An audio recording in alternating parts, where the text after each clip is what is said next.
Let's talk about something that nobody warns you about as an adult. Adult friendships. They can be really painfully difficult and also extremely beautiful. And navigating it is something that we are not really taught from a young age. So let's deep dive into this.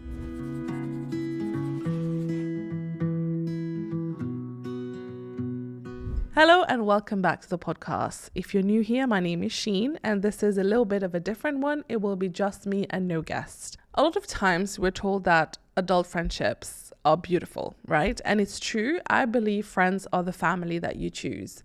But sometimes it can also get a little bit messy and very complicated. And sometimes they just turn on you. And I think this is something we need to explore a little bit more in details. Let's start first with how beautiful friendship can be. Honestly, for me, especially my female friends, I am who I am and I am the way I am because of them. I've taken so much from our interactions, from who they are. We just kind of like become so attuned to who they are, and we learned a little bit more about who we are also by being around them. And honestly, I could not do life without my female friends. That being said, I have lost a lot of friends over the years, and this is something I never thought would happen because you take so much time to nurture these friendships, and then suddenly you realize that it's not necessarily forever. You know how sometimes you think, this cracked me up because I saw this clip that said, oh my God, I'm so upset because I thought this girl was going to be my bridesmaid. So who's going to be my bridesmaid now? And the tagline was, well, someone else will be.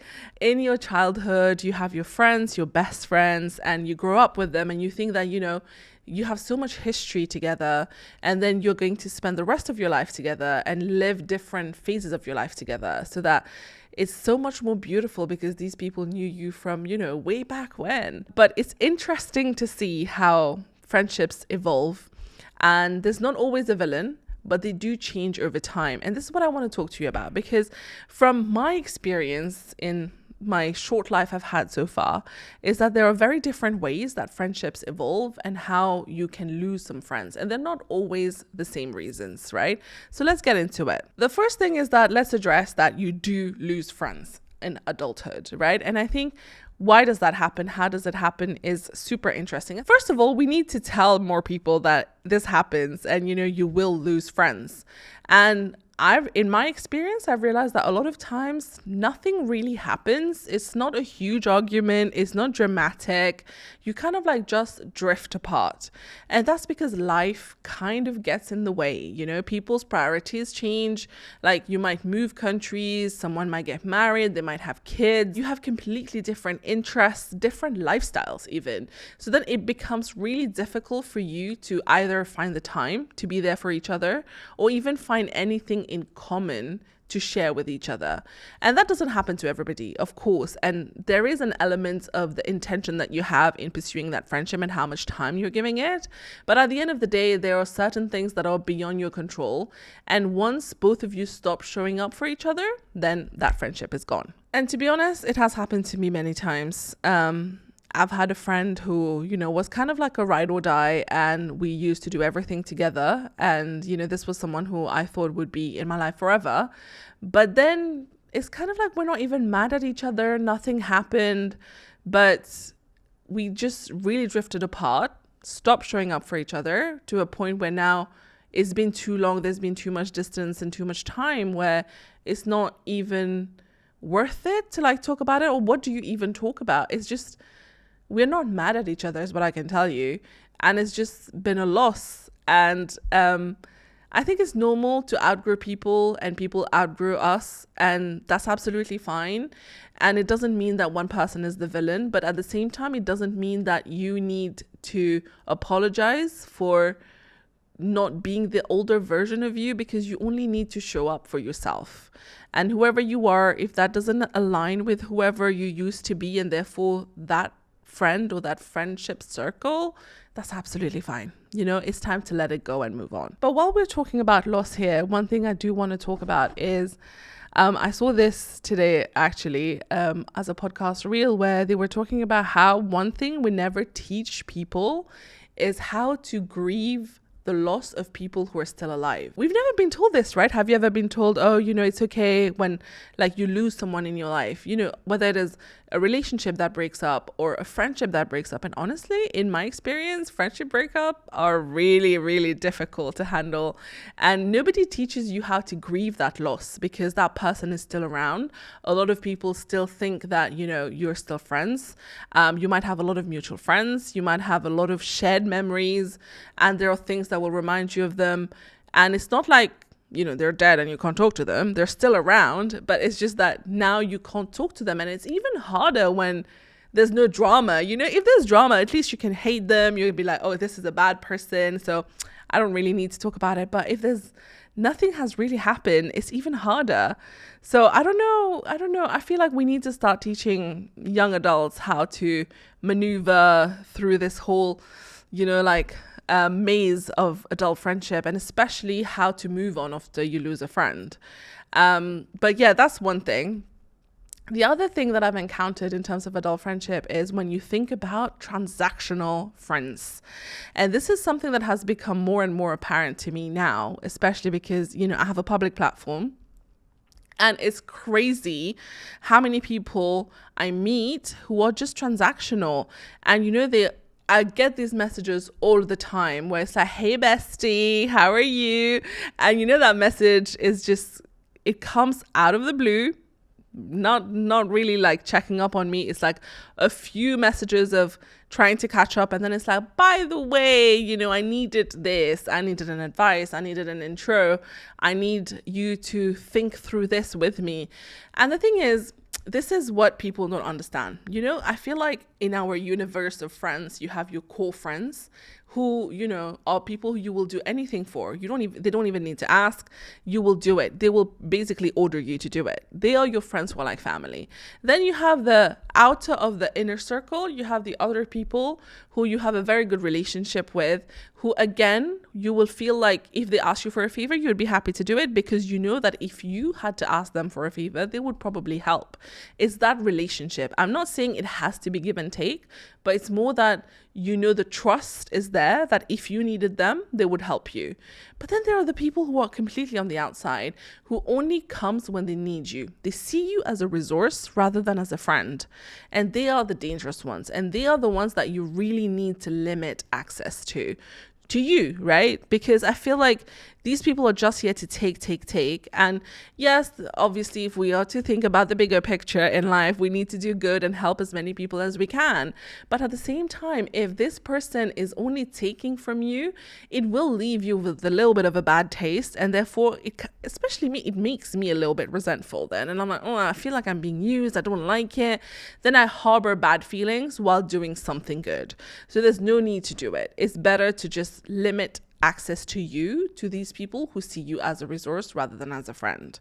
Now, leading on from the transactional friend, you also have the fake friend, because the transactional friend might be someone that, for a time or the other, you were friends, you were good friends, and they might still, have the best interest at heart for you. They don't really want to help you, and they just remember you whenever they need something. And that's kind of like nature, character of some people. But when we're talking about the fake friends and, oh my God, being in this like influencer world, and I'm not saying it's just specific to this, but I feel like whenever you are in these places where kind of like people can see and perceive your success. So there is this another level of we need to compete. And there is that, that, what you call it, the scarcity mindset, right? So people are just like trying to hold on to things. So anyone that comes through feels like a competition. I just feel like it really amps up the number of fake friends that you meet. And I am so naive, okay? I've learned it the hard way. I keep going around meeting people. I'm like, oh my God, we have such good chemistry. I really like their vibe. We're really getting along. They care about me. They message me every now and then. And then suddenly it just feels like, oh, okay, when something good happens for me, or like, there's a small win in my life, they go quiet. You don't hear from them. They're never going to say congratulations, but they watch everything.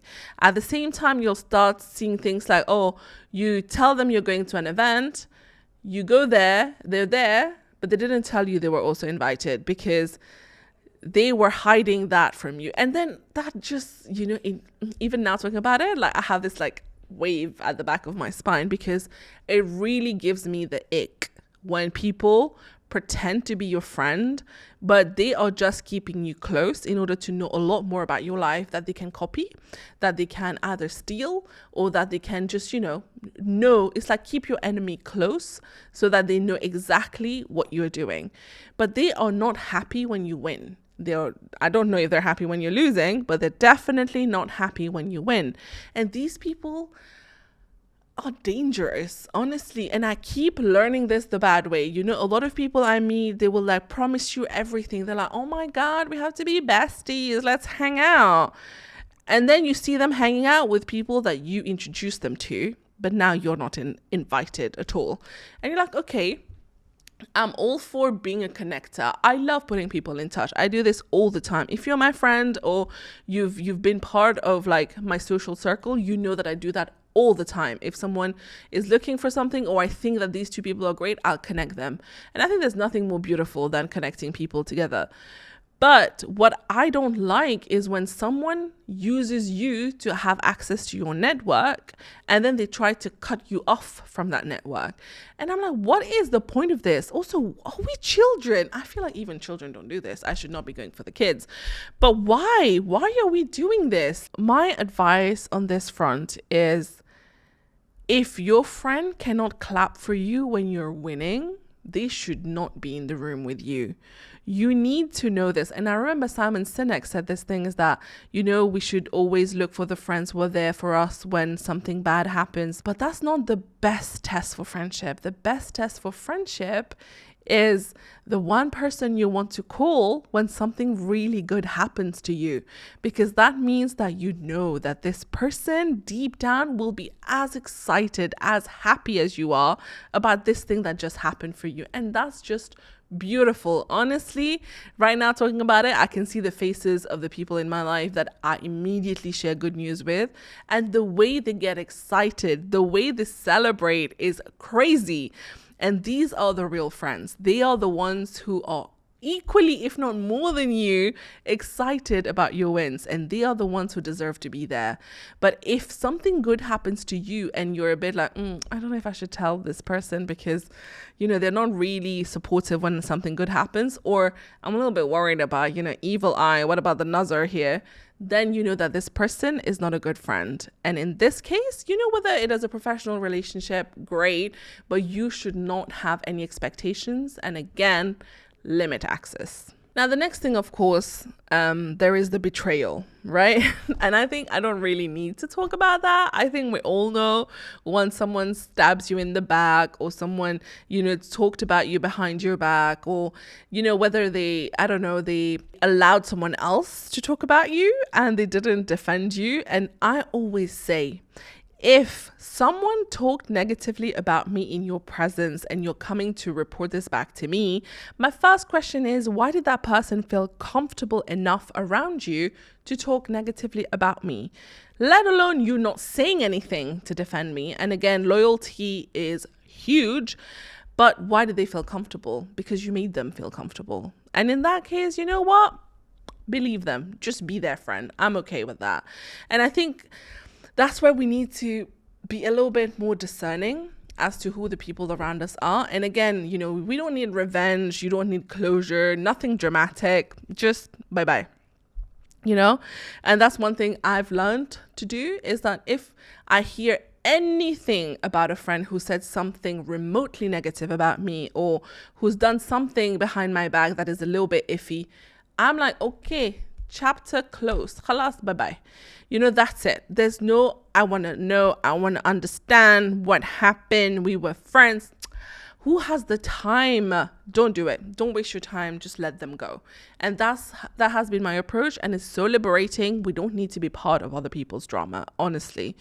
And I'm not going to go any further into that. You need to know when to cut people who are negative, okay? And the final thing I want to touch upon when it comes to adult friendship is the loneliness that comes with success in adult friendships. it's crazy how the more success you gain, the smaller your circle gets. And I know people say this all the time, and you're like, oh yeah, it's lonelier at the top. But I never realized how true it would be. And for me, the top would be, I don't know, becoming Elon Musk. That's the top. I didn't realize that now is already when you start to feel the impact of that. And it is madness, I tell you. It's crazy how people move, okay? But it's just, I don't even know how to explain this. I feel this is the whole point of this video, right? Is that I don't even know we don't know what we're going through. We're trying to figure it out, and I'm trying to make sense of it as I go. But if you are on the grind, okay, not a lot of people will understand the grind, which is fine. You know, we have different priorities in life. There are different things we want from life, and therefore we don't need to be moving the same. But then they can also resent you grinding and hustling, because that reminds them that they are not doing it, okay? And that's where the little mismatch happens a lot of times. But for me, what really kind of like made me realize that this is a thing is when I started noticing that with some people, I would really dim my light. I will not talk about the things that get me really excited. I will not talk about the big things that have happened to me. I would always really limit it and just like play it a little bit like smaller than it is. And I thought, why am I doing this? And I realized it's because I know that these people, first of all, either never take any interest in my work or talk about it in a very like demeaning way. So I start doing the same to make them feel more comfortable. And I thought, why am I around these people? And the thing is, I learned this the hard way, but success doesn't take away your friends. It just really shows you who cares about you genuinely and is rooting for you sincerely. And that is so important, right? To have real people who are pushing you to be the best version of yourself. But if you don't have that, and if you have people who are like crabs who are pulling you back down into the bucket every time you try to escape, then that really hampers your growth. And as I said, it's just that you activate probably people's insecurities, and we're all human. We're all the same. We all play the comparison game. So if they see someone else who used to have the same lifestyle, let's say you were both in corporate jobs, went to the same uni, and now you're doing the same thing, but then you quit your job and you try to do something a little bit different, and you start to get a little bit of success in that, then they resent it, right? Because they feel like they are not ready to jump. They don't want to jump, but at the same time, they envy that life. They hate their job. So then it's all of this insecurity that they're projecting on you, and therefore trying to bring you back down to who you used to be so that they're more comfortable with that version of yourself. So I think me even explaining it makes sense to you that this is not the right way to be friends. So I think, you know what? Doing this video is really making me realize how hard it is. How do I even have friends? Here's the truth, okay? Not all friends will last forever, and that's okay. It's okay to lose friends along the way, because you will also make new friends along the way. And if you feel like you're surrounded by all these toxic friendships or friends that don't really get you, it's okay. You know, you need to make space, first of all. So get rid of these people. We don't want any negativity. We don't want anyone who doesn't understand us. Cut them off, and we start to focus a little bit more on finding intentional friends who are going to be there, who can support us, who we can support, and we share a lot more in common. It might take time, but honestly, you just need a few friends. You don't need a huge circle. You just need a few people who are there, who make life a little bit less serious. And remember, the most important friendship in your life is the friendship you have with yourself. So stop holding on to people who have already let you go. Just prioritize the main person here, which is yourself. Thank you for tuning in. I hope you'll come and listen to the next one. And I would love it if you would leave some comments about any feedback about the video and any experience you've had with adult friendship, and what steps are you taking into the new year to make sure your circle is preserved. Thank you. Bye.